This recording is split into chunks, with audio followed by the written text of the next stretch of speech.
د افغانستان اسلامي امارت د بهرنیو چارو محترم وزیر مولوي امیر خان متقي د متحده عربي اماراتو د بهرنیو چارو له وزیر ښاغلي شیخ عبدالله بن زاید ال نهیان سره وکتل. په دغه ناسته کې دواړو لورو د افغانستان او اماراتو پر دوه اړخیزو اړیکو د اقتصادي همکاریو پر پراختیا او سیمه ییزو مسایلو خبرې وکړې.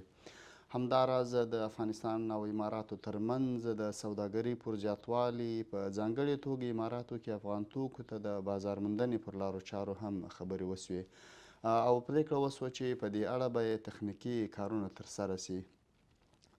د هیواد د بهرنیو چارو وزیر له اماراتي لوري وغوښتل چې افغانانو ته د ویزو د ورکړې په برخه کې اسانتیاوې راسي او افغان حکومت چمتو دی چې د پروسې د ښه پلي کېدو په برخه کې خپل رول ولوبوي.